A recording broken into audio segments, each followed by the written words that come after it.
बिहार और मैं आपके साथ प्रियंका राजपूत। बुलेटिन की शुरुआत करेंगे इस वक्त की अहम खबर के साथ। बेतिया में जमुनिया पंचायत के वार्ड संख्या 13 में इन दिनों बंदरों के आतंक से ग्रामीण परेशान हैं। ग्रामीणों ने बताया कि हमारे गांव में दिन रात बंदरों के आतंक से पूरा गांव परेशान है। गांव के बुजुर्ग और बच्चों को भी बंदर काट लेते हैं। वहीं ग्रामीण बताते हैं कि समस्या को लेकर कई बार उच्च अधिकारियों को आवेदन भी किया गया, लेकिन कोई कार्यवाही नहीं की गई। पूरा गांव बंदरों के आतंक से परेशान है।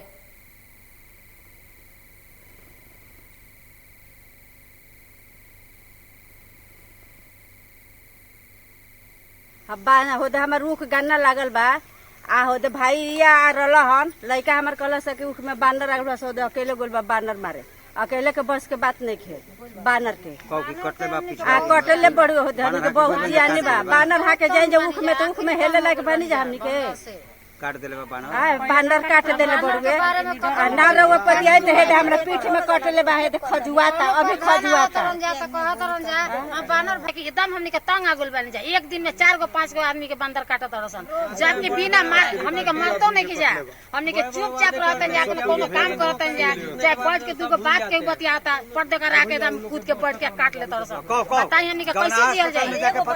सुई लेवे जात नहीं जाता कहता लोग एगो सुई पड़ गल दूसर का ए सुई ओरा गल सुई नहीं के जाई होने प्राइवेट में सुई।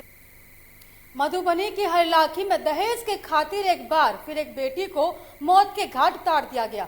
दरअसल खिरहर थाना क्षेत्र के जिरोल गांव में दहेज नहीं मिलने पर पति और सौतेली सास के जरिए एक विवाहिता को गला दबाकर हत्या कर दी गई। मृतका के पिता फिरन यादव ने बताया कि गुप्त सूचना मिली है कि उनकी पुत्री को उनकी सौतेली सास और पति ने लाठी डंडे से पीटकर और उसे गला दबाकर हत्या कर दी। वहीं घटना की सूचना मिलते ही पुलिस मौके पर पहुंची और शव को कब्जे में लेकर पोस्टमार्टम के लिए मधुबनी भेज दिया है। हम तो घटना देखा रही, बच्चा के मार दिल दरोगा सब आयल रहे, एसपी सब अले, सब अले, समाज सब रहे, सब कलके ढलके पोस्टमार्टम भेले। आज बेटी के दहेज के चलते हमरा बेटी के मार देख कर फेंक दिया 6 महीना से। देखिए हम लोग को जैसे ही मालूम चला कि घटना हो गया तो हम लोग आए, ठीक है। तो लाश पड़ा था आंगना में, उसका सास और उसका पति था जो, तो दोनों गले दबाकर जो भी किया है मार दिया है। और उसका पति और उसका सास फरार है। और उसके बाद घटना के बाद आया पुलिस, ले गया मधुबनी। बेतिया के नरकटियागंज में सर्दी का प्रकोप बढ़ने लगा है। खासकर इस मौसम में बच्चों और बूढ़े लोगों के ऊपर इसका खासा असर देखने को मिलता है। बच्चों को इस सर्दी से बचाना बहुत ही जरूरी होता है, साथ ही बुजुर्गों को भी उनके सेहत को लेकर बचाव जरूरी है।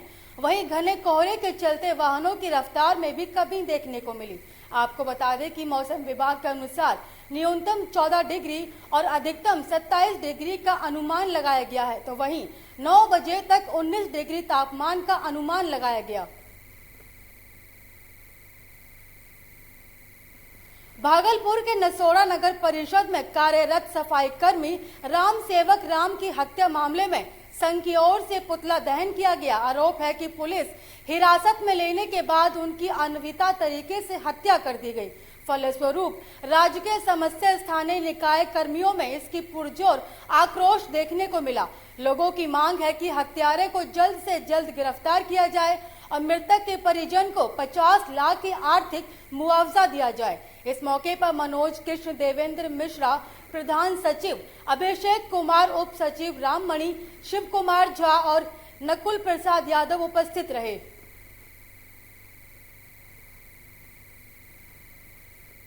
कटिहार में गीदड़ के काटने से लगभग 3 दर्जन से अधिक लोग घायल हो गए। खबर बारसोई थाना क्षेत्र के मौलाना और अन्य गांव की है। इस घटना के बारे में बताया जा रहा है कि लोग सुबह सुबह खेत में काम कर रहे थे। इस दौरान गीदड़ ने हमला कर दिया, जिससे कई लोग गंभीर रूप से घायल हो गए, जिसमें महिला, पुरुष और बच्चे भी शामिल हैं। 8 लोगों की हालत गंभीरता बताई जा रही है। उन्हें कटिहार सदर अस्पताल में रेफर कर दिया गया। वहीं आक्रोशित लोगों ने जान बचाने के दौरान गीदड़ को मार गिराया। फिलहाल घायलों का इलाज चल रहा है। सर सुबह सुबह मॉर्निंग में जो है आदमी, गरीब आदमी कोई बाथरूम करने के लिए, कोई धान काटने के लिए, धान का सीजन है, ऐसे जा रहे थे। इत्तेफाक देखो महेशपुर मतलब एक गांव पड़ता है, वहाँ से एक सियार निकलता है। निकलने के बाद एक आदमी को वहाँ 3-4 आदमी को जख्म करता है। वहाँ से आ जाता है आपका बांसकोटा गोविंदपुर, वहाँ 2-4 आदमी को जख्म करता है। वहाँ से जमीरा स्टेट आ जाता है, वहाँ 2-4 आदमी को मतलब कम से कम 10-15 आदमी को जख्म करता है। किसी का नाक, किसी का सर, किसी का हाथ, किसी का पैर, ऐसा ऐसा जख्म है। कुछ जख्म जो शरीर से नीचे था, गर्दन से नीचे, उसको 1200 में ही। प्रधानमंत्री के जरिए तीनों कृषि कानून वापस लेने की चर्चा पर देश भर में राजनीति तेज हो गई है। इसी के तहत प्रदेश राजद के आह्वान पर कटिहार में भी राजद ने कृषि कानून को लागू करने को लेकर कई किसानों की जान जाने की चर्चा करते हुए किसानों के लिए श्रद्धांजलि सभा का आयोजन किया गया। शहर के घोड़ाबारी मोहल्ले में आयोजित इस सभा में बड़ी संख्या में राजद कार्यकर्ताओं ने उपस्थित होकर प्रधानमंत्री द्वारा देश हित में लिए गए इस फैसले पर संतुष्टि जताते हुए आंदोलन में जान गंवाने वाले किसानों को शहीद का दर्जा देने की मांग की है। आज कल के डेट में देश के प्रधानमंत्री नरेंद्र मोदी जी ने अनाउंस किया कि जो 3 काला कृषि कानून है उसको सरकार वापस ले लेगी सदन में। राष्ट्रीय जनता दल के आह्वान पर, नेता प्रतिपक्ष तेजस्वी यादव जी के आह्वान पर आज श्रद्धांजलि देने का कार्यक्रम है पूरे बिहार में। इसी मातहत कटिहार में भी आज हम लोगों ने 700 किसानों को, जो 3 काला कृषि कानून था जिसके खिलाफ ये लोग जो लड़ाई लड़ रहे थे, उसमें शहीद हो गए, मर गए। आज हम देश के प्रधानमंत्री जी ने कल जो संबोधन किया राष्ट्र के नाम से, उसमें इन्होंने कहा कि देश हित में हम ये 3 काला कानून जो कृषि कानून है इसको हम वापस। मधुबनी में नवविवाहित 20 वर्षीय लड़की मुन्नी देवी को दहेज के लिए ससुराल वालों के द्वारा गला दबाकर बेरहमी से हत्या कर दी गई। मृतक लड़की की शादी 6 महीने पहले हुई थी और कुछ दिन पहले लड़की के पति संतोष पासवान के जरिए 50,000 रुपए अपने माता पिता से दिलाने को लेकर दबाव दिया जाने लगा था। लड़की के जरिए असमर्थता जताने पर लड़की को पति संतोष, सास अनिता देवी और ननंद पूजा कुमारी द्वारा गला दबाकर उसकी हत्या कर दी गई। वहीं पुलिस ने त्वरित कार्रवाई करते हुए हत्यारोपी सास को गिरफ्तार कर लिया है। वहीं थाना अध्यक्ष अजीत प्रसाद सिंह ने बताया कि मामला दर्ज किया गया है और आरोपियों की गिरफ्तारी की छापेमारी की जा रही है।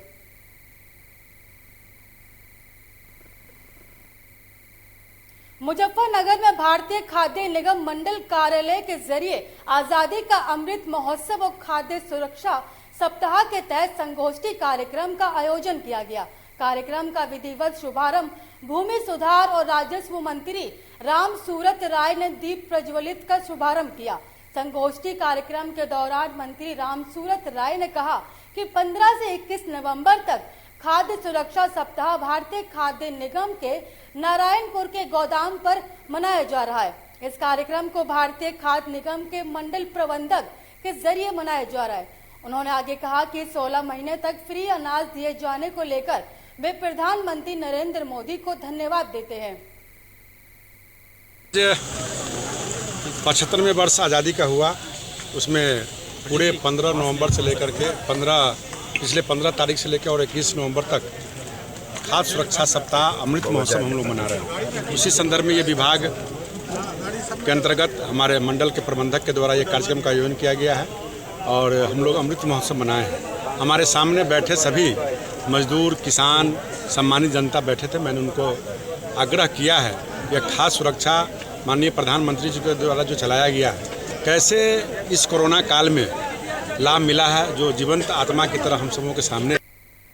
मुजफ्फरपुर कोर्ट में परिवाद दायर किया गया, जहां कांग्रेस के दिग्गज नेता सलमान खुर्शीद द्वारा लिखित पुस्तक सनराइज ओवर अयोध्या को लेकर विवाद थमने का नाम नहीं ले रहा। अब इस मामले में कांग्रेस के नामची और नेताओं की मुश्किलें बढ़ती जा रही हैं।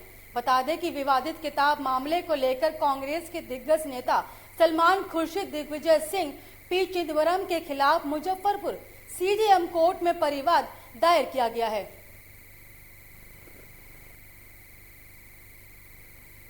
मुजफ्फरपुर में एक प्रयास मैच के जरिए सिकंदरपुर मुक्तिधाम पर रहे इस्लाम बस्ती बच्चों के बीच पठन सामग्री बांटी गई। मंच के संस्थापक संजय रजक ने कहा कि शिक्षा के बिना मनुष्य का जीवन अधूरा होता है, इसलिए हर व्यक्ति को शिक्षित होना बहुत ही जरूरी है और एक शिक्षित व्यक्ति ही राष्ट्र के निर्माण में सहयोग कर सकते हैं। इसलिए हर व्यक्ति को शिक्षित होना जरूरी है। राजा का बेटा राजा नहीं बनेगा, अब राजा वही बनेगा जो हकदार होगा। आज एक प्रयास मंच के द्वारा सिकंदरपुर मुक्तिधाम शमशान घाट स्थित सलम बस्ती के बच्चों के बीच पठन सामग्री वितरण कार्यक्रम का आयोजन किया गया। शिक्षा के बिना मनुष्य का जीवन अधूरा, इसलिए प्रत्येक व्यक्ति को शिक्षित होना बहुत ही जरूरी है और शिक्षित व्यक्ति ही एक राष्ट्र के निर्माण में सहयोग कर सकते हैं। आज मंच के द्वारा इन बच्चों के बीच पठन सामग्री वितरण कार्यक्रम का आयोजन किया गया ताकि यही बच्चे पढ़े और अपने साथ परिवार समाज का नाम रोशन करें। साथ ही मैं संजय रजक, संस्थापक एक प्रयास मंच होने के नाते आज 25वां जन्म दिवस इन बच्चों के बीच। राजधानी में इन दिनों शराबबंदी को लेकर हर थानों की कार्रवाई तेजी देखी जा रही है। बिहार में शराबबंदी को लेकर लगभग 1 साल हो चुके हैं। इसके बावजूद इसके शराब तस्करी काफी चरम पर है। वहीं जहरीली शराब से बिहार के कई जिलों में मौत के बाद सरकार को काफी किरकिरी झेलनी पड़ी। आनन फानन में सूबे के मुख्यमंत्री नीतीश कुमार ने बीते 16 नवंबर को दोबारा शराबबंदी की समीक्षा बैठक कर अधिकारियों को सख्त चेतावनी देते हुए कहा कि जिलों में बॉर्डरों से शराब कैसे पहुंचती है, इस पर अधिकारियों को ध्यान देना चाहिए। साथ ही शराब के सेवन और उससे होने वाले दुष्परिणामों को भी लोगों को जागरूक करें, जिससे बिहार नशा मुक्त हो सके। क्या बात है, शराब मिला है आपके यहाँ? मेरे यहाँ शराब न के बराबर मिला है, पहला चीज़। और दूसरा ये कि हम रूम जो है रेंट पर लगा रहे थे, वो जिसको रेंट पे दिए वो ताला अपना मार करके चाबी लेकर के चला गया और उसके बाद शाम को जो है साहब लोग आए, छापामारी किए और तब जाके माल बरामद हुआ। किसको रूम पर रेंट पर दिए हुए थे? मनोज कुमार को। कहाँ के रहने वाले हैं? पोस्टल पार्क पे। आप बताया नहीं कि शराब रखे हुए हैं, क्या रखे हुए हैं? नहीं, कुछ नहीं बताया हमारा। आपसे परिचय था उनका? हाँ, वो बेस चलाते हैं मनोज। अच्छा, कितना पकड़ा? केबल का काम चलाते हैं। कितना शराब बरामद हुआ है? ये मुझे नहीं पता, ये साहब ने बताया। क्या नाम है आपका? सहरसा में दहेज लोभी पति आलोक कुमार अपने पिता अरविंद महतो और मां पुनीता देवी के साथ दहेज नहीं देने पर अपनी पत्नी डोली कुमारी के साथ जान से मारने की नीयत से मारपीट करना शुरू कर दिया। मामला सोर बाजार थाना क्षेत्र के कचरा कड़ैया गांव वार्ड नंबर 6 का है। वहीं पीड़िता ने बताया कि आज दोपहर में हमारे पति आलोक, ससुर अरविंद महतो, सास पुनीता देवी सहित अन्य परिवार के सदस्य ने मिलकर दहेज की मांग पूरी नहीं होने पर मारपीट करना शुरू कर दिया, जिससे हमारे शरीर के भीतरी भाग में गहरी चोट लगी है। जब हमको सभी नामजद मारकर घर से बाहर कर दिया गया। वहीं इस मामले की जानकारी पीड़िता के पिता और माता को मिली। जैसे कि लव हुआ, लव होने के बाद में हम लोगों को पता चला, 5 गो समाज लेकर गए, उनका शादी विवाह करके अपने औकात के हिसाब से हम दान दहेज दे करके उनका विवाह कर दिए। 2020 में 11वां महीना शादी हुआ। कुछ दिन भले खासा अच्छा चला बना रहा, उसके बाद आज 3 महीना हो रहा है। 3 महीना से मारपीट, गाली गलौज बराबर अक्सर तानाशाही देती रहती है। किस वजह से गाली गलौज तानाशाही करते हैं? दहेज प्रथा के। सहरसा में बीते दिन हुए शहर के तिवारी टोला चौक पर दिन दिहाड़े जेकी नामक युवक की हत्या के मामले में पुलिस ने महज 12 घंटे में खुलासा किया है। पुलिस अधीक्षक लिपि सिंह अपने कार्यालय में प्रेस कॉन्फ्रेंस के दौरान बताया कि जमीनी विवाद और रुपये के लेन देन के कारण जेकी के बड़े भाई नदीम अहमद उर्फ गुड्डू ने ही तिवारी चौक के पास अपने छोटे भाई जेकी की गला रेत कर निर्मम हत्या कर दी। हत्या में प्रयुक्त चाकू को भी पुलिस ने बरामद किया है और इस घटना में साजिश रचने वाले 2 महिला को भी पुलिस ने गिरफ्तार कर न्यायिक हिरासत में भेज दिया है और नदीम का आपराधिक इतिहास पुलिस खंगाल रही है। आपको बताते चले कि महज 12 घंटे में हुए जेकी हत्याकांड का खुलासा जो भी पुलिसकर्मी शामिल थे सभी को पुलिस अधीक्षक लिपि सिंह द्वारा सम्मानित किया जाएगा।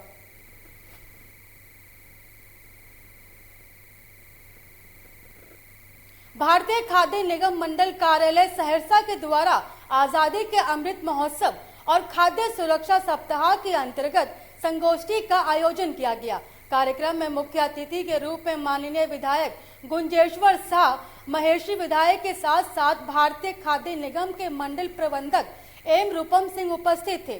कार्यक्रम का शुभारंभ प्रज्वलित करके किया गया। भारत सरकार का लक्ष्य है कि मार्च 2024 तक सभी योजना में सामान्य चावल के स्थान पर फेटिफाइड चावल का वितरण जन वितरण प्रणाली में किया जाएगा।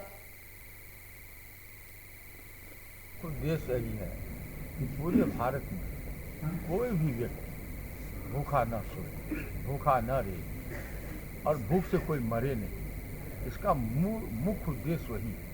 दूसरे उद्देश्य ये भी है, जो गरीब है, जिसकी आमदनी बहुत कम है, वो अपने बच्चे का पालन पोषण नहीं कर पा रहा है, अपने परिवार को ठीक से नहीं, उसके पास उतना पैसा नहीं, आमदनी नहीं है, उसको कम दाम में अनाज दे करके उस परिवार को सुरक्षित रखना, उसको व्यवस्थित करना, ये सरकार का धर्म है। वही धर्म का निर्वहन हो रहा है। और जो लोग काम करने योग्य नहीं है, काम नहीं कर सकता, उसको कोई खिलाने वाला आ रहा। तीनों कृषि कानून समाप्त करने के ऐलान पर अखिल भारतीय किसान महासभा और भाकपा माले ने NH के पुल से जुलूस निकालकर नारे लगाते हुए गांधी चौक पहुंचकर जुलूस सभा में तब्दील हो गया। जिला सचिव प्रोफेसर उमेश कुमार ने कहा कि मोदी सरकार अगर पहले तीनों कृषि कानून को समाप्त कर देती तो करीब 800 किसान को मौत के मुंह में सामना नहीं करना पड़ता। खैर, देर आए दुरुस्त आए के तर्ज पर देर से लिया गया फैसला स्वागत योग्य है। उन्होंने किसानों पर दर्ज मुकदमा वापस लेने और किसानों के हमलावरों को गिरफ्तार करने, आंदोलन के दौरान तमाम मृत किसानों को शहीद का दर्जा और मुआवजा देने की मोदी सरकार से मांग की है।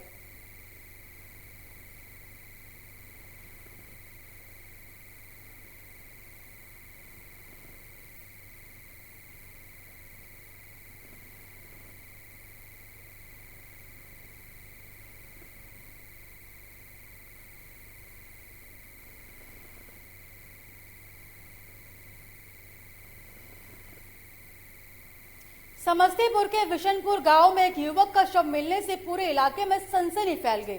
मिली जानकारी के अनुसार युवक किसी काम को लेकर अपने घर से निकला था, जिसके बाद वे वापस नहीं लौटा।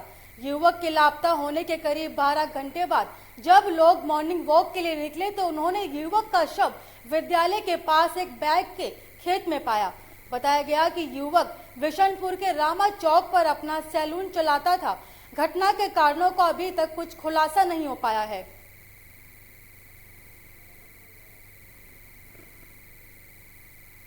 ये बिशनपुर पंचायत वार्ड नंबर 4 खास किधर बिशनपुर का घटना है। हाँ।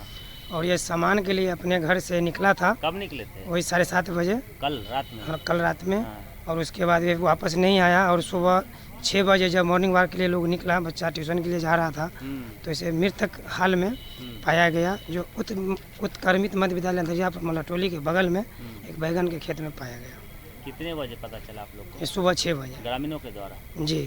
कौन है मृतक आपका? मृतक मेरा भाई है, कुंदन कुमार ठाकुर नाम है, पिता का नाम भव्यलाल ठाकुर। क्या काम करते थे? वो सैलून अपना चला रहा था मलाटोली में, रामा चौक के पास। फिलहाल इस बुलेटिन में मुझे दीजिए इजाजत और देखते रहिए लोकमंच न्यूज।